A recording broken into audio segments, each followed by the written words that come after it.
अच्छा, बंद करने के लिए क्या बोलना होगा? बंद करने के लिए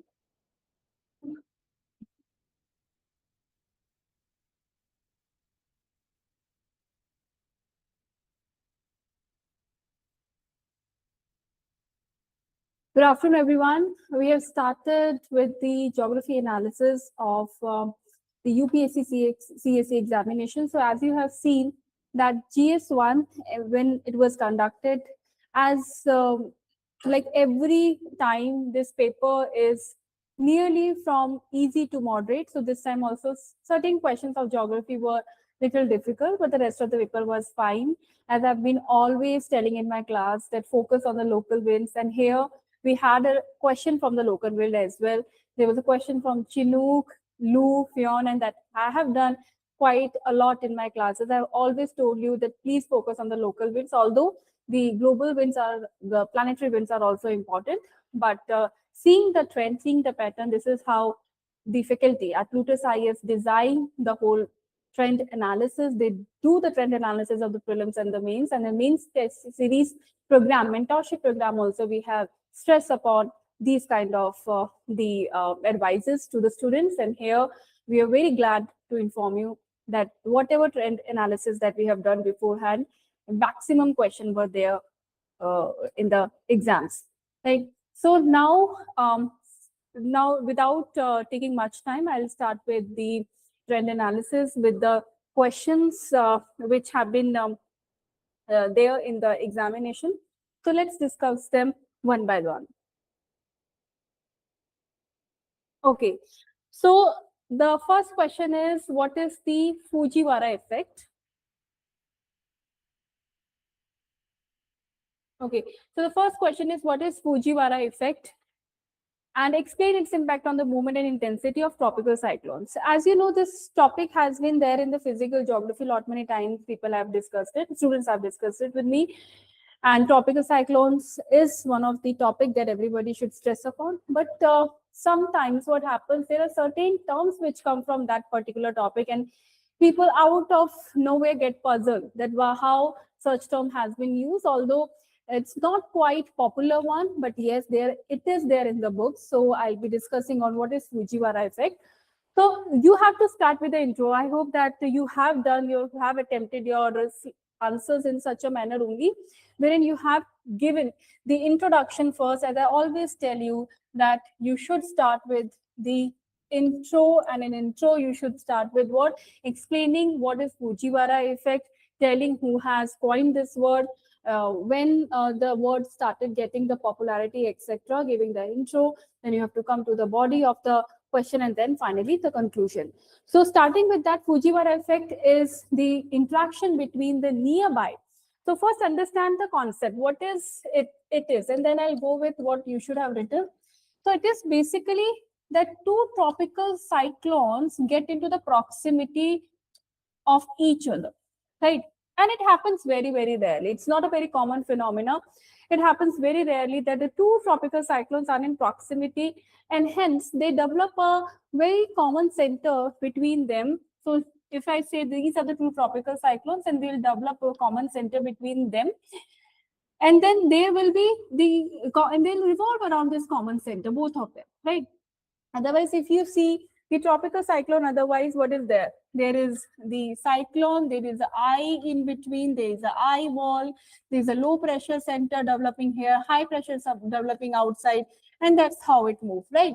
And anti-clockwise in the northern hemisphere, clockwise in the southern hemisphere. This is how typically the tropical cyclone definition, and this is what you would have learned in your GS classes.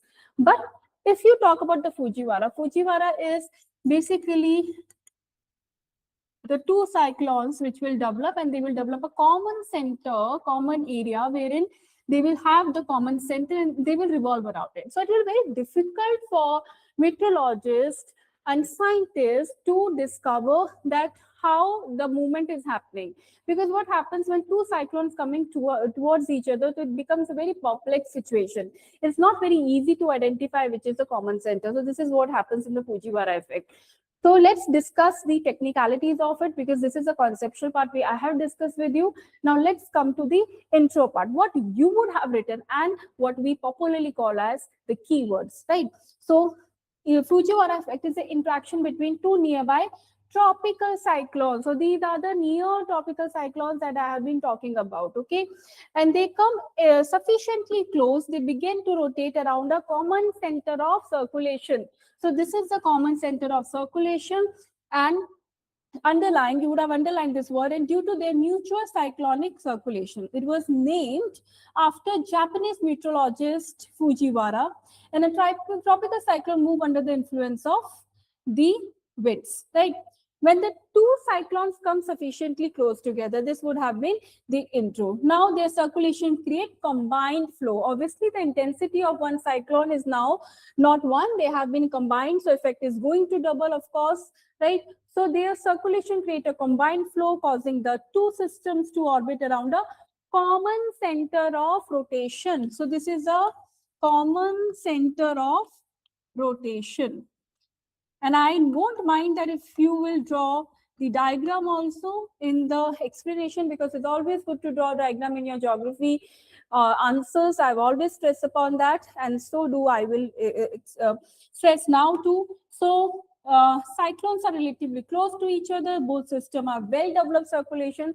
These are two well-developed circulations, and both systems have the different sizes and intensity because they are two different cyclones. Then the movement can orbit each other.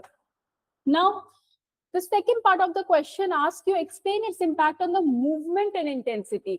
Now, if you see, there are two questions that they have asked, right? And I've always said that please don't try to only answer one part of the question. What is Fujiwara effect is one part. And then they have also asked in the same question that please tell us the intensity and the movement of this. So how do they actually move? How do they, what are the characteristics of the Fujiwara? So let's go with that. Cyclone can orbit each other, mutual rotation. Instead of flowing in their original path, what they do, they kind of identify their common center, and one cyclone can influence the other. Larger or stronger cyclone can dominate. If one cyclone is more powerful, then definitely this cyclone will dominate and take over the other cyclone which is there in the proximity. And the impact on the intensity is Fujiwara does not automatically means that cyclones become stronger. So a lot of times people consider that two cyclones coming together, definitely the combined effect is going to be greater, and hence the impact would be stronger, destructive, but that's not the case always. It depends upon what is the intensity and how well they have been developed, because there are other factors also which are governing the same situation. So one needs to understand that only one cyclone is not important. Only the two cyclones coming together doesn't necessarily means that there is going to be stronger. Yes, in some cases, the possibility could be yes, there could be the combined effect on that. So then intensity could be stronger. So situation one. So how you would have attempted this question? You should have written situation one, wherein intensification is larger. Because as I said, it's not always the case. So intensification is larger. So first, you should have written this. Then situation two would be weakening. That interaction can disrupt the internal structure, because what is happening? This is running at a very high speed, and some cyclone is coming and disrupting their speed. So definitely it will reduce the speed of this particular cyclone. The chances could be that it could weaken, or it could slow the speed of this, right? So situation two could be weakening. The interaction can disrupt the internal structure of the cyclone, then reduce convection, disruption of the eye wall, and increased wind shear, right? All right. So example, definitely any question of geography is incomplete without giving the example. I've always said, if you're not writing the example, you're not writing the contemporary events which have happened, or any schemes. For example, if the requirement of certain question is of writing the schemes, then I think you're doing injustice to yourself, and you're doing injustice to the question itself. So it's very important to write the example as well. So North Indian. So I would have taken example of North Indian Ocean itself, where what happens, there are two sometimes to cyclones which are developing in the Arabian Sea and Bay of Bengal. They kind of come very close to each other, and when they come close to each other, this Fujiwara effect can be seen over here, right? So we could have written the Bengal and Arabian Sea when two disturbances and cyclonic systems develop quite each other towards each other. So that's all which is required in this question, nothing more. I think that's completely appropriate. If you would have written some global examples, I mean, any other country you would have taken, Japan, etc., that would have been also fine. So let's coming to the next question now. Okay, so the question number 5th, it is tundra regions are ecologically fragile but economically important. Examine this statement critically. Okay, this has also in the 10 marks, 150 words. So what are they asking? So first, you need to get very clear about that where the tundra lies, right? You cannot write the answer. You cannot imagine writing the answer if you don't know where the tundra region is. So if I talk about the tundra region, so specifically, there is two things, like for example, in the tundra region, where I'm talking about the latitudes, there would be a area which is low in elevation, and definitely they will have a higher elevation as well. So the both possibilities are there. So now on the basis of that, I'll give you the conceptual clarity, and then I'll come to how what you would have written, what could have been the keywords. Now tundra types. So there are types of tundra like Arctic, subarctic, and alpine. Now Arctic tundra lies between 60 to 75. If I talk about the Arctic tundra, that lies between 60 degree to 75 degree, north and south, both, right? Next is your subarctic tundra, which is again 60 to 70 north. And example you could have written in the first one, which is Canada, your Alaska, northern Canada, Alaska, Greenland. And in 60 to 70 could have been northern Scandinavian countries, Canada, Russia. And then you have alpine. Alpine is basically you are having a higher elevation in this alpine tundra. And this covers the elevation in the same latitude, mainly the three, basically the higher elevation, Himalayas, Alps, Rockies, Andes, right? So now talking about the characteristics of the tundra region. As you can see, the latitudes that I'm discussing is the higher. So definitely the temperature is also going to be quite low. And when the temperature is low, so the different characteristics will develop of the vegetation as well. So short growing season. So definitely they have, because insolation which is coming in this area is low, and hence it will impact the vegetation process over here. So they have lower vegetation, right? They have lower vegetation, permafrost, sparse vegetation, and slow biological processes. What do they have? They have so biological processes. Now, for the conceptual clarity, how do you define slow biological processes? See, for any area, for example, if I compare with the equatorial region or the tropical region, the density of the vegetation is quite high. Why? Because insolation is quite good. So your organic matter is getting decomposed by the microbes very easily, because the right amount of humidity, right amount of temperature and precipitation is present over there. When I talk about the tundra region, the humidity levels is very low, the temperature is very low, and the insolation is also quite sparse and distributed as well. So in all these cases are not the appropriate for the good growth, and hence it is going to affect, right? So slow biological processes. Then, despite its apparent bareness, tundra regions possess significant mineral energy. But that doesn't mean that tundra is not useful. It is resourceful because there are many minerals which is found. For example, in Sweden, you find the coal reserves, you find many mineral reserves over there. In Greenland, you find the rare earth minerals. Recently, you would have seen that how Donald Trump has trying to take over the Greenland. He was talking about taking the Greenland because of its rare earth minerals. So these rare earth minerals do have the great potential and the importance in today's world, because you are going to use in the next gen technology. So now, having said that, it's important to note that these minerals are being deposited over here. So definitely you could have written this point that minerals are found. giving the examples of the places, not without examples. If you're giving any point, examples is must.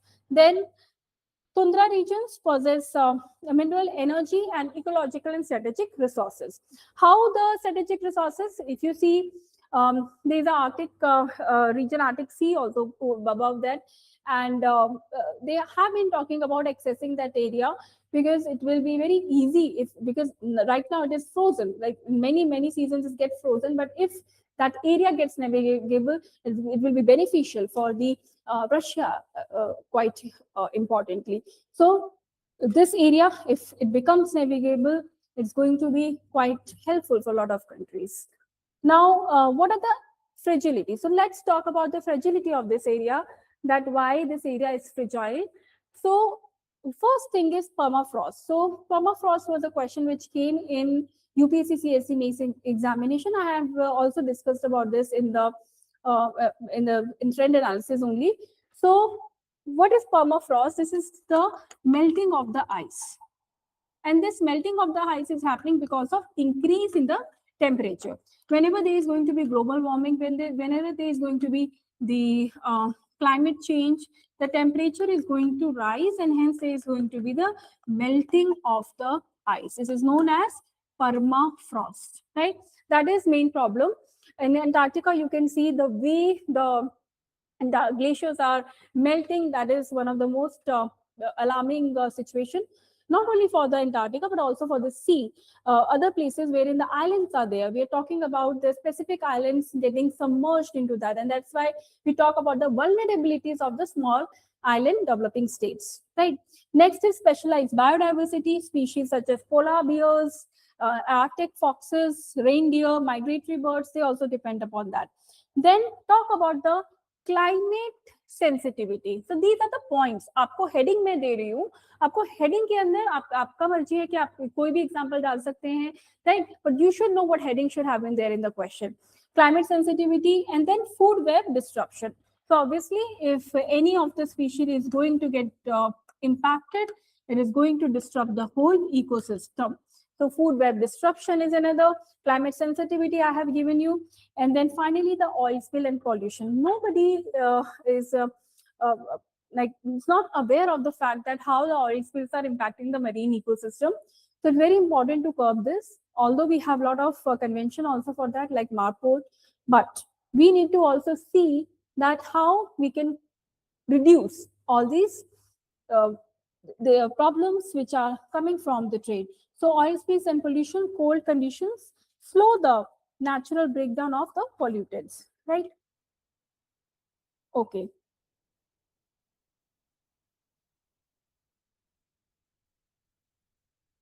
Okay, there is one more important thing that has been asked. Fragility की बात होगी, economical importance में आपका वही आ जाएगा, mineral resources आप harness कर सकते हैं, आप वहाँ पे रिन्यूएबल रिसोर्सेज को हार्नेस कर सकते हैं, लाइक आइसलैंड के अंदर, आइलैंड के अंदर आपको geothermal energy is been used quite lot, they are investing also quite heavily on it. So Arctic contains significant oil and natural gas reserves, मैंने इसके बारे में बात कर लिया है. Minerals, fisheries, tourism, everything is done. Then how you will write the conclusion? So in the conclusion, you can add on, tundra is a fragile frontier of economic opportunity and their resources make them economically significant. And hence, what we need to do, we need to conserve this area. And you can also talk about some COP initiatives. Like if some COP initiatives have been taken, for example, UNFCCC में कोई COP में particularly बात किया गया है tundra के ऊपर, या particularly cold regions के लिए कुछ बात किया गया है, so you can also give that example. You're free to include that too. Okay. Now, this is very direct question. मुझे लगता है बहुत ही easy question था. Discuss the role of the aeolian processes in desertification and land degradation. ये सबसे easy question था, very direct question. So let's talk about this also. So whenever I talk about the aeolian processes, I am considering some of the factors such as what points I am writing in this is. First, you can write down with the definition. आप सबसे पहले definition से इसको start करेंगे कि aeolian processes आपके क्या हैं, right? This refer to the erosion, transportation, and deposition of the sediments by dry winds. So dry winds is doing what? They are producing the structures. क्या कर रहे हैं? Desertification कर रहे हैं. आपने देखा भी होगा UNCCD is a very important convention, global convention, which have talked about the desertification of the land and how we have to curb it, right? Then there is, इसी के अंदर we had the coming Montreal protocol, उसके बारे में भी पूछा गया है, but not here in the GS3. GS3 में coming Montreal protocol के बारे में पूछा गया है. So first you need to understand what happens when this desertification takes place. So this is a process. So what is happening? It is getting denuded. It is being transmitted. And then it is accumulated somewhere. Right? This comes in the process. यही चीज आपको definition में लिखनी थी. For example, it refers to erosion. It refers to transportation and deposition of sediments by wind. So what is a geomorphic agent over here? So wind क्या बन जाता है हमारा? Geomorphic agent. ये बन जाएगा हमारा geomorphic agent. जैसे ही हम GS स्टार्ट करते हैं, I always tell you there are 3-4 geomorphic agents, which is wind, water, glacier, right? So river यही हमारा है. So now write down, they play a significant role in desertification, land degradation. और इसके अंदर आपको कुछ processes लिखने होंगे. जैसे सबसे पहला आपको deflation. तो first you could have written the process like deflation. Start कर दे सीधा deflation से. And either you could have give a very single line definition or example in it. So deflation means what? Wind removes the top layer of the soil. ठीक है, top soil particles. It removes top soil. That's it. ठीक है. Second होता है आपका abrasion. Abrasion means there is a kind of a friction only, but with the sand particles. So you could have written that wind driven sand particles, it means wearing away or scraping off a surface by moving particles. So scraping by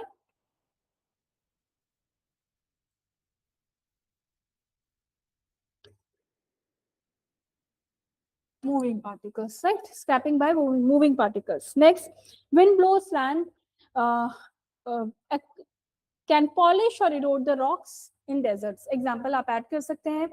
जैसे आपके कुछ structures बनते हैं, you call them as yard dams, right? ये आपके abrasion से बनते हैं, right? Then sand dune formation, obviously sand dune formation बनता है और उसमें कुछ स्ट्रक्चर्स भी बनते हैं sand dune formations में, जो मैंने क्लास में भी कराए हैं. I call them as barchans. और आपका sand dunes बनता है और क्या बनता है? नेक्स्ट आप लिख सकते हो barchans. क्या होते हैं? Crescent shaped sand deposition.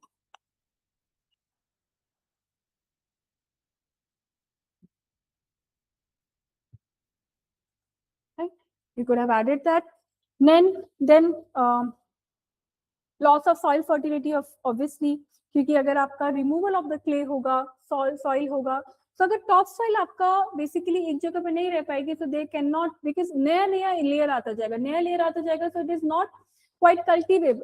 And sand in itself is not a good material where the vegetation can happen, because the sand particles are quite loose enough, they are quite separated, right? And then the water penetrates deep below, and they cannot hold. The water holding capacity of sand itself is quite low.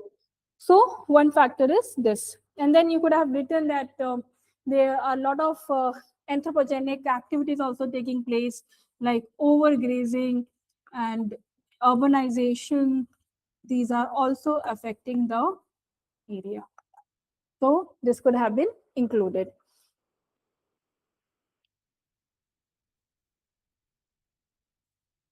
Okay, so coming to the next question. Okay, क्या conclusion लिखना है इसमें? So you have written that it becomes a major driver of desertification, and where vegetation is lost and human presence exceeds the land's carrying capacity, right?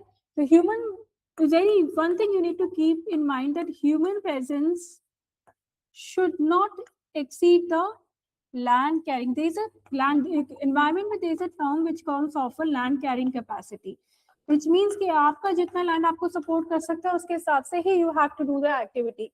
You cannot overdo something. So that this is the major crux. You need to keep in mind. Okay.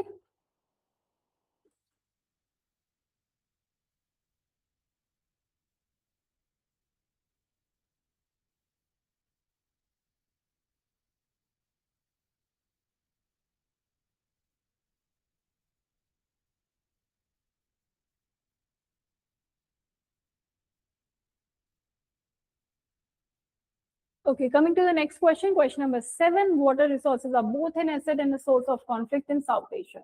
Again, a very, very simple question.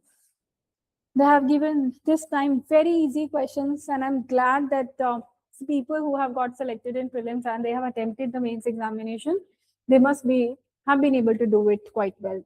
So write down, I mean, if somebody is noting the keywords, we keep water is a conflict. So if you see that water, you have so many features for an asset. Obviously, it's going to be used as a hydrological process. You use the water as a one major agent. Then you can use it how the humans and the animals use it for their daily needs, basic amenities, basic amenities. Next could have been the hydrological process. This is included. Then hydropower.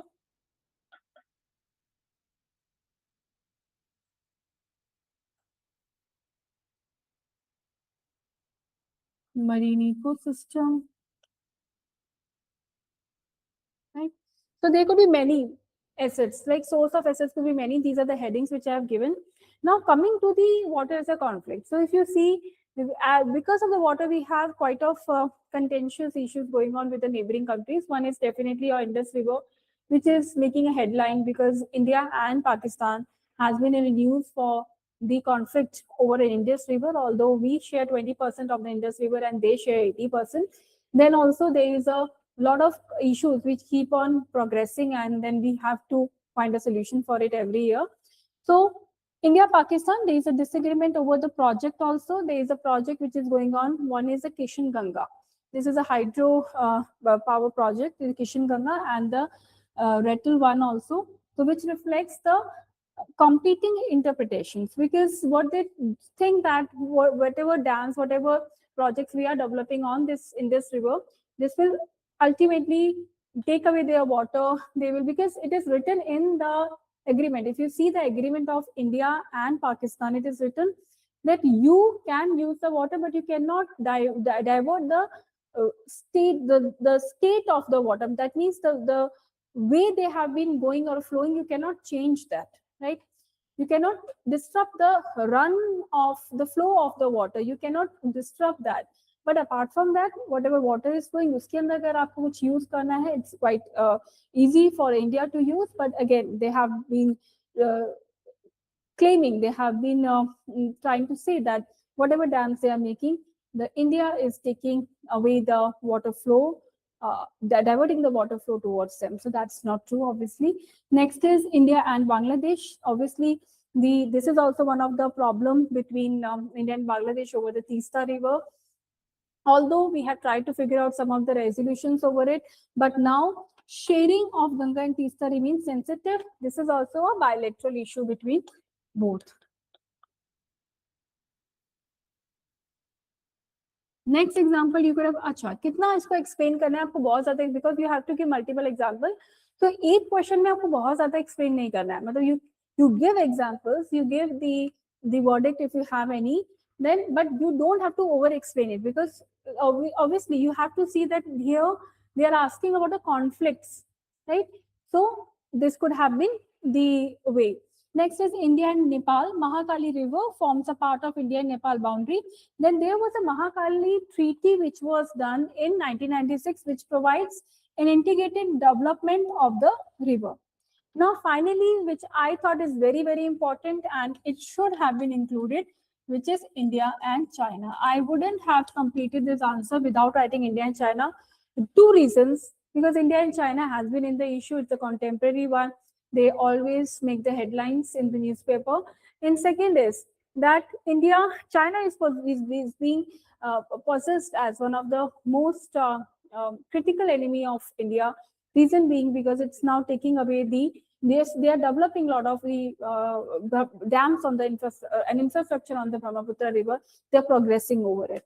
So so please mention the Brahmaputra also. It originates in Tibet and it enters in India, and it's also making the headline between India and China. You can mention about the dams which is built.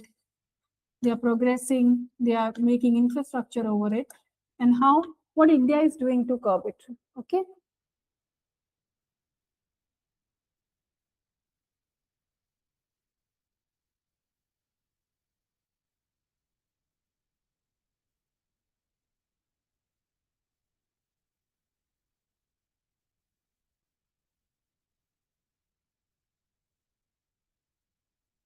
Next question is compare Lu, Pion rivers with respect to the regions, Lu, Chinook, regions of prevalence and their nature and climatic impacts. Very easy question, very direct question.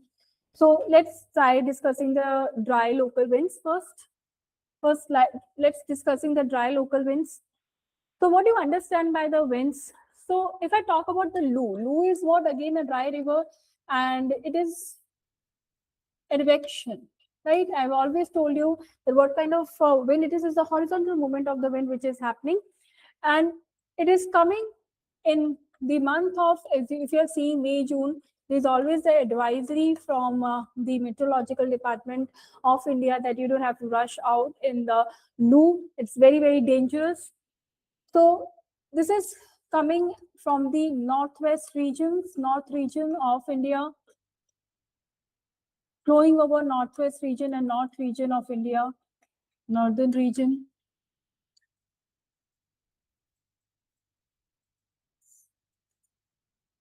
Right? It comes in summers. First characteristics, you have written this. It's a summer, it's a local wind, and hot and dry, blown in summer, causes heat waves, dehydration.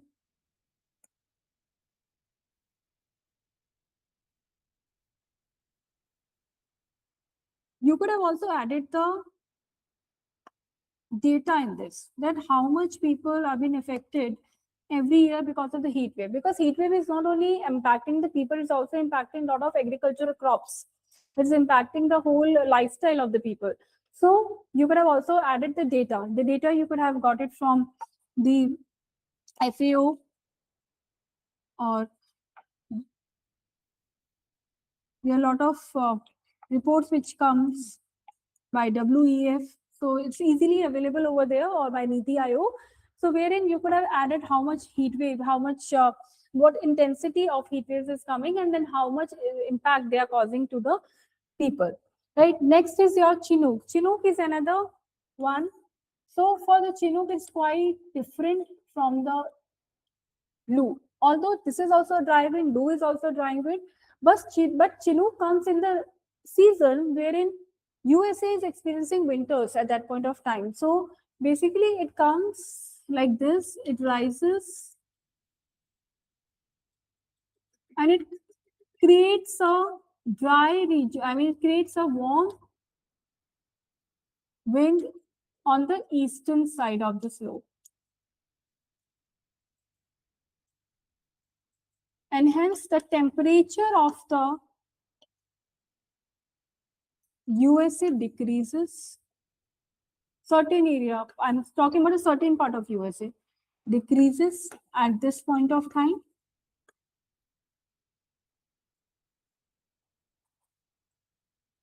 Right? And agricultural productivity can be done.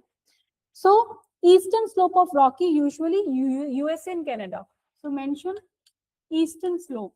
As I mentioned already, eastern slope, but of Rocky. But of Rocky. Warm, dry, descending winds. Because hota kya, concepts ko samjhiye. Wind are coming, they are rising adiabatically. When they are rising adiabatically, finally they have done rain, etc. on this side. and then there is no moisture left, then they will descend. So they are warm, dry, and then they are creating what? They are descending. So rapidly melts and reduces the temperature, it increases the temperature and it reduces the snow cover. So now it becomes possible that they can do agricultural productivity. You can write down the impact, agricultural productivity. It gives relief to the people because at this point of time, the already is covered with the snow. It's quite chilling in USA and Canada. So yes.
Okay.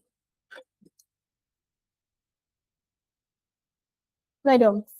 Now, phoneme. What is this? It is a dry adiabatic lacerate. क्या होगा? Dry adiabatic lacerate. Same concept जो आपका यहाँ पे बताया है,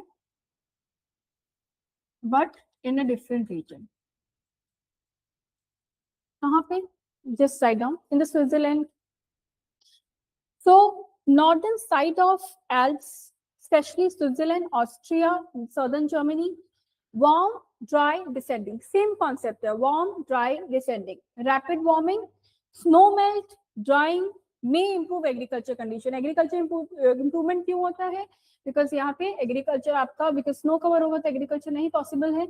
But जैसे ही आपका temperature rise होगा, snow melt करेगा and it becomes then possible.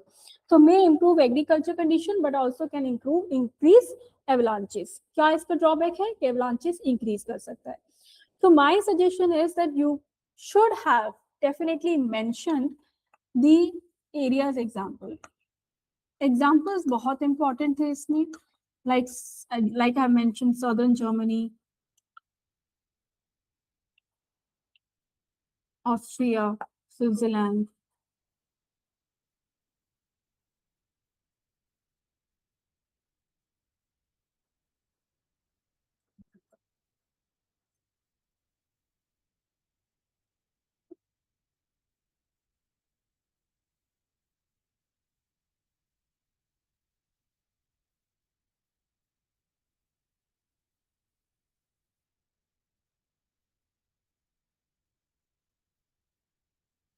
Okay.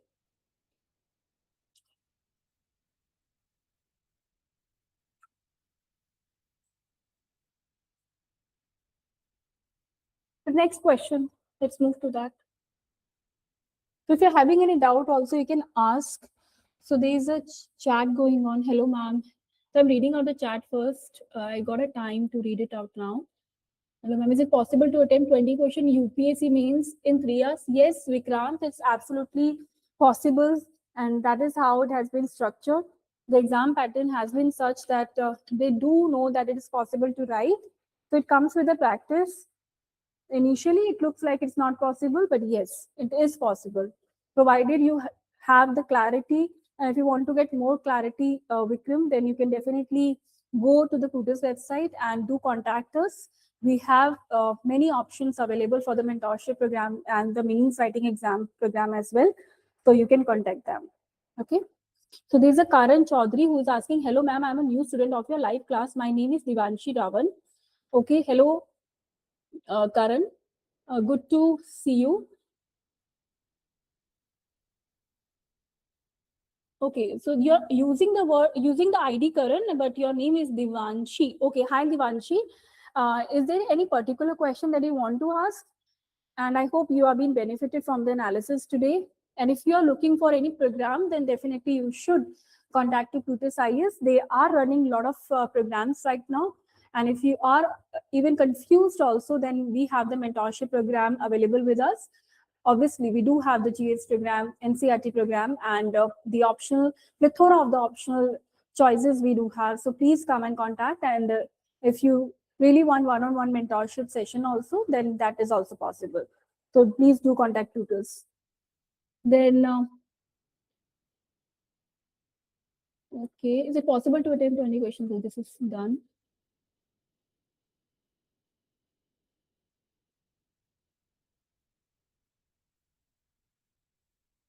Okay, so I hope that all of you got your answers. And if you have any more answers, then I'm continuing the session. I'll take your questions in the end. Okay. So the next question is the analysis of the role of satellite-based technologies in achieving climate-smart agriculture and food security. Now, with the rising population, we are now 8 billion, and we have resource crunch. Definitely, we have to think of certain changes. We have to think of certain technology which will help us in maximizing our output and our efficiency as well, because we have to feed so many people.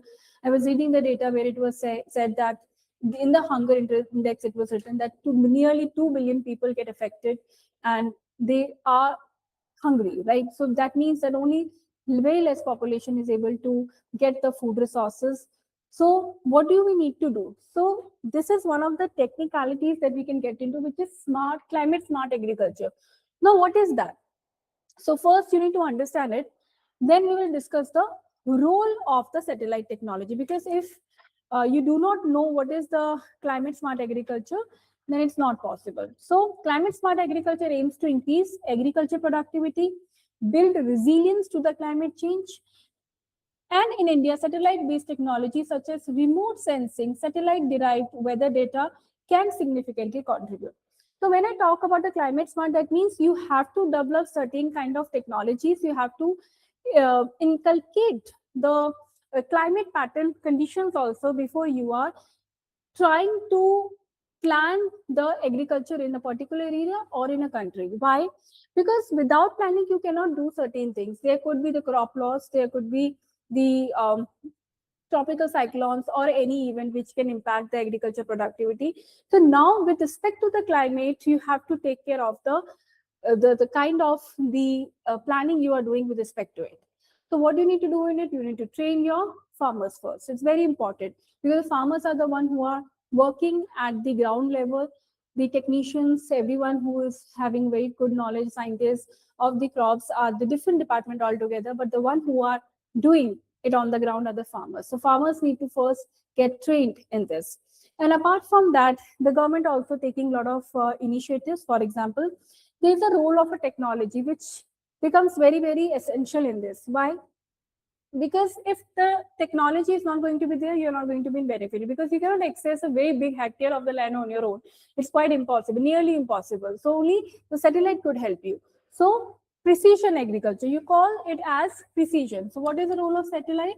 That then you will do the precision agriculture.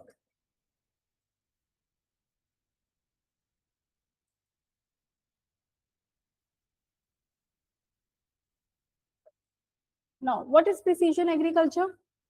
Satellite imagery helps identify crop health, soil moisture, nutrient stress. Okay? So what it helps to identify? Soil stress, moisture, health of the soil. It can quickly detect that, and on the basis of that, it can take the quick decisions. Then enable farmers to apply water, fertilizer, pesticides. There's a lot of thing that we are talking about the nano urea also these days, and there is a particular budget which has been allocated by the government of India for the nano urea. Then enable farmers, reduce the resource wastage, definitely. Next heading आ जाएगा आपका climate risk management. जो next heading होना चाहिए था आपका होना चाहिए था climate risk managed. That could have been the next heading.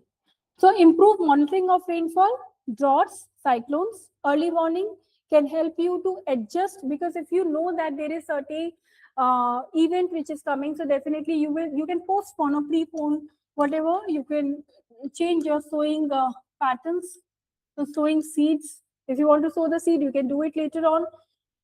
So sowing, adjust sowing, harvesting, irrigation decision. Next heading would be crop monitoring and yield evaluation. Crop monitoring. So while your crop is growing, you have to monitor and you have to see how much input you are giving versus the productivity which is coming out of that, because there's a huge investment which is going on. So you can monitor the remote, through the remote sensing, you can track the cropping pattern, crop acreage, and vegetation health. It's very important to also see whether the crops which are being grown, it's good or not. There should not be a lot of fertilizers which should be used, otherwise it's no point, because it can even impact the health of the people. Then water resource management. This is again very, very important, because climate change and etc. are all interrelated. Water resource management is again a very important point in this, that there should be, can monitor soil moisture, there should not be more water discharge, groundwater related indicators should be there, and optimize irrigation, etc. And then long-term climate planning.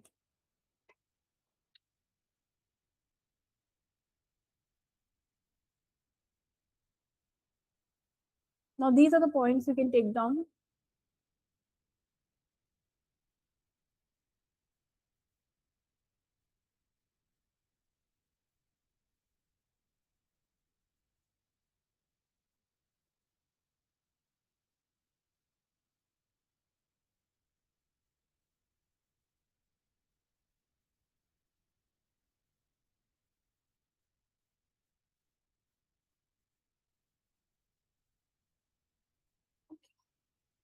So if you have any question, online students, you can ask me.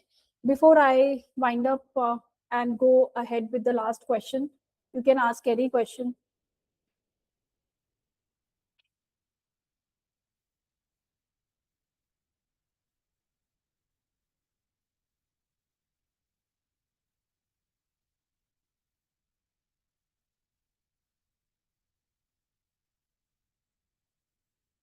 Okay.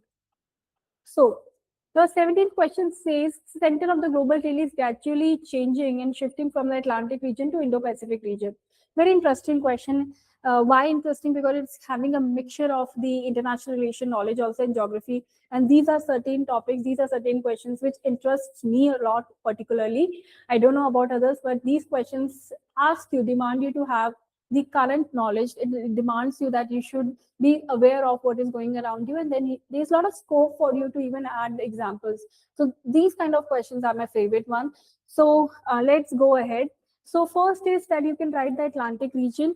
Atlantic region historically. So basically, Atlantic region, if you see that historically, it has been one of the most prominent area from where the trade has started. Even if you talk about the America or you talk about the European countries, they're the first one where industrial revolution has started. Now, having said that, these were the center points earlier. But now, if you see, there are multiple choke points which are occurring and becoming more important. For example, Malacca Strait is one, next to Strait of Hormuz. We have seen by just obstructing the Strait of Hormuz for the 2 months how the world has changed, the world geopolitical has changed. And then it becomes important to even know that these center points are not the only one. There are other center points which are being developed and becoming more important day by day. So Indo-Pacific region has taken more importance than the Western one, because now the trade which is happening and the things which are developing in the South Asia and Central Asia, it has become more prominent. Center regions, they have developed as a more center regions, more important regions. If you talk about China, which is developing more and more in the semiconductor manufacturing chip, then India, which is again a booming industry, it's a lot of scope for the manufacturing industry. Southeast Asia is again very important for the chip industry and electronics. So now it has become the hub, and it is taking away the center, the attention from the Western Asian countries to the Southeast Asian country. And the way the trade can happen, in fact, in the countries itself, if you see the proximity of these regions and the trade is happening between them, so these areas have become more central, more essential with respect to the Western. I'm not saying it has taken away the attention from the Western all. It has just completely taken away the attention, but yes, gradually it is shifting the way the world sees the things. So what you would have started, with the Atlantic region, historically centered on Europe and in North America, and it dominates the global trade after industrial revolution. However, increase in rise of East and South Asia has shifted the center of global trade. So definitely now the first point will be rise of Asian economies. So earlier we were more of a dependent economy. Now, seeing the China, you could have seen that how the semiconductor war is happening between between the China and America, and it's quite interesting the way the USA is trying to dominate by imposing the tariffs, the reverse tariff on the countries, competing countries like China and India. It itself shows that how much he is threatened of the power of the Asian countries. So in itself is quite evident with the kind of the changes that he has done in 2026 altogether, and he is keep on changing the lot of policies now. So one is this. Then China emerged global trading power, right? China has emerged as a global trading power, particularly in semiconductors, in electronics. There is a good supply chain management they have developed. Apart from that, they are also building their own infrastructure, which is BRI, Belt and Road Initiative.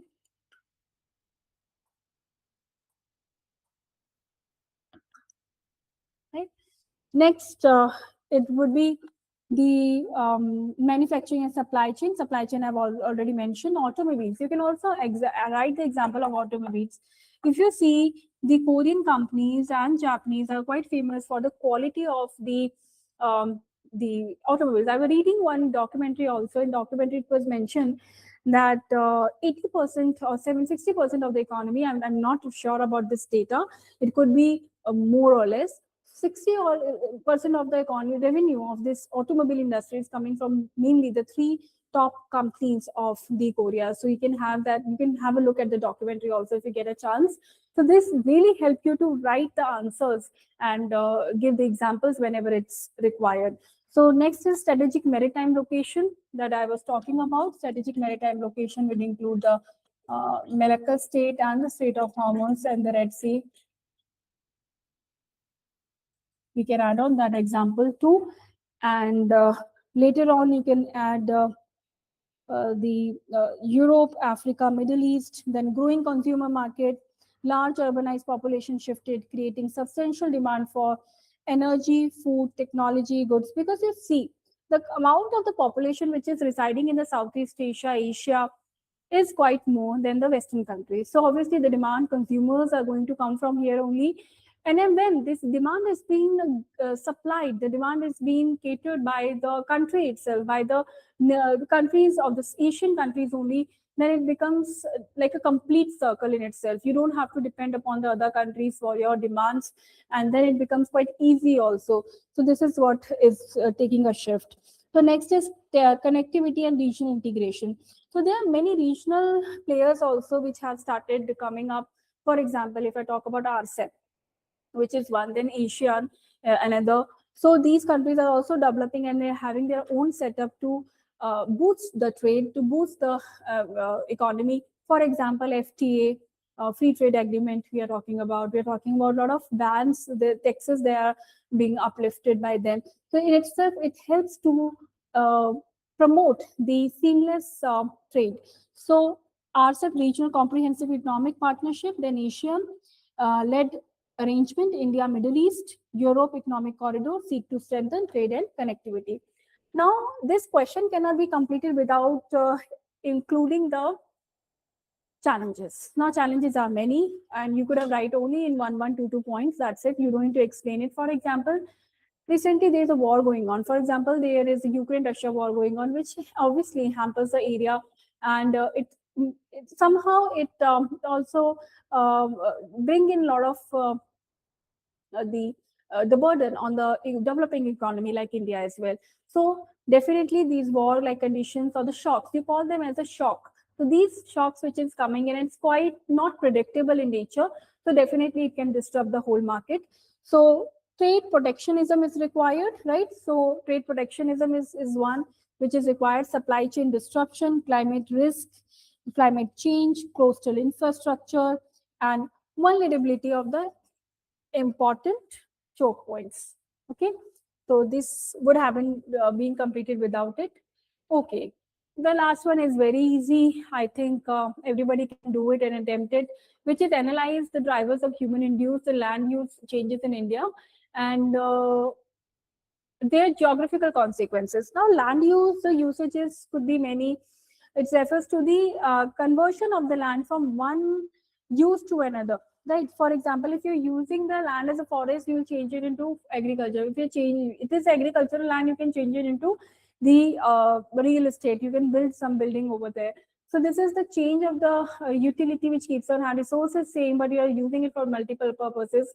So this is what the land use changing. Now they're asking about the trends, what's happening in India and otherwise and in the world also. So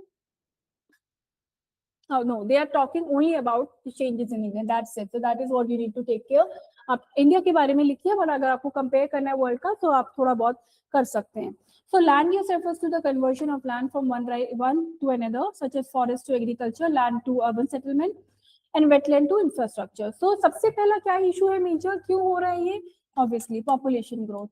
So you need to cater to a lot of population. So that planning has to be done. The urban planning has to be done. And rising population increase the demand for housing, food, roads, infrastructure. There is agriculture expansion also. Why? Because again, you need to meet the demands of the people. And you can add on the data from good resource like FAO. They keep on producing, they keep on writing on the data, recent data. Then urbanization, expansion of cities.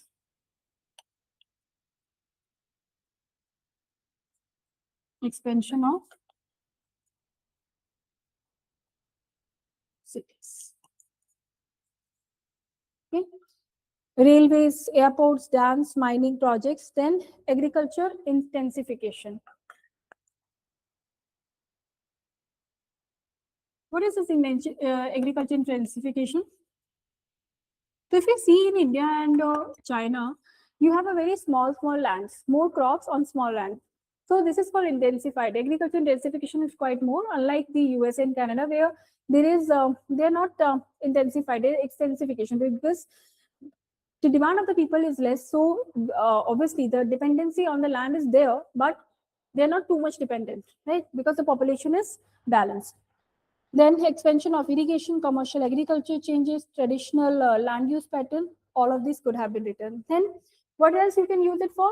Mining and resource extraction. Why?